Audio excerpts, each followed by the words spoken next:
Last number of weeks, Canadian security agencies have been actively pursuing credible allegations of a potential link between agents of the government of India and the killing of a Canadian citizen, Hardeep Singh Nijjar.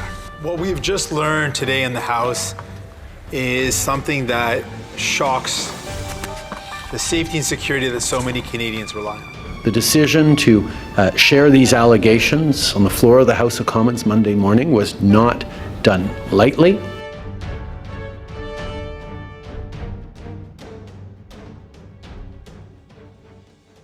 There's some serious beef between Canada and India. Canada holds Narendra Modi's regime responsible for the murder of a Sikh religious and separatist leader, Hardeep Singh Nijjar, and the two sides have now expelled diplomats on each side. India rejecting the accusations, the allegations that Canada has made against India, and has in very categorical terms has said that this cannot be accepted, and the manner in which that these are absolutely bizarre and motivated comments that have been made by Canada. Also, India has stated, and I reiterate it here in this big news coming in. Folks, Canada's accusations against India are very serious, and Narendra Modi's India refuses to take the situation seriously. In June this year, Canada's Sikh leader Hardeep Singh Nijjar was shot and killed, and according to Justin Trudeau, there's strong evidence that the regime of Narendra Modi was behind it. Hardeep was listed as a terrorist by India. Hardeep advocated that Sikhs should become independent from India and establish a state called Khalistan.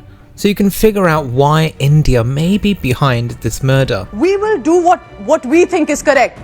And one can imagine the boost that Khalistan extremists must be getting, and we'll soon run a profile of Hardeep Singh Nijjar as well, to be standing up for a most wanted terrorist like that. Is Narendra Modi walking the same path as the Crown Prince of Saudi Arabia, Mohammed bin Salman? If you remember, folks, it was the Saudis who assassinated dissident journalist Jamal Khashoggi on Turkish soil, and they got away with it.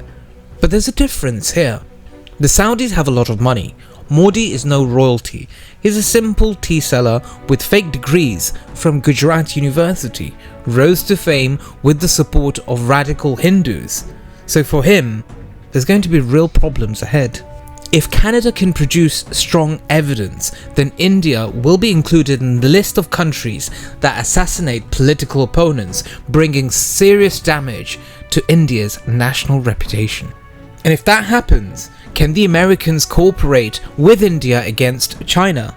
India, the so-called largest democracy that assassinates its opponents on foreign soil. Can it be referred to as the largest democracy anymore? Or be demoted to a rogue state that dares to carry out murderous acts on the territory of another country? It's not looking good for Narendra Modi.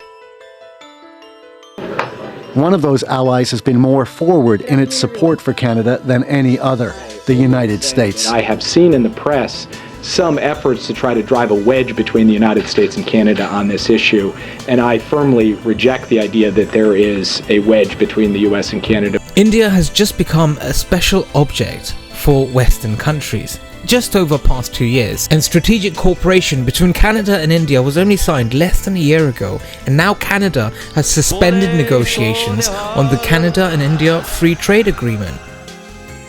Canada has the largest number of Sikhs outside of India, and that's what the Modi regime fears, because the Sikhs in Canada have a lot of money. They can easily instigate and fund a separatist movement in Punjab and break India once again. It's happened before. In the 80s, a violent Sikh separatist movement broke out in India, resulting in thousands of deaths. The Sikhs then demanded a state called Khalistan, a country for the Sikhs. The protest by the Sikhs in India was so terrible that Indira Gandhi, the Prime Minister during that time, was assassinated by her Sikh guards in 1984. Since then, the Indian government has classified some Sikhs and Sikh organizations as extremists and terrorist organizations. Today, Sikhs are on the rise in Canadian politics. Justin Trudeau himself has appointed 4 Sikh ministers, including the Minister of Defence, and this has obviously upset India quite a lot. I'm not sure why, because I'm a strong believer that if someone's good for the job,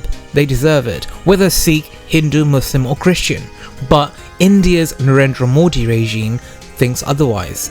Under the Modi regime, they are paranoid. A Canadian government full of Sikhs will provide financial assistance to the Khalistan movement and revive it once again and contribute to the resurgence of Sikh separatist movements out in India.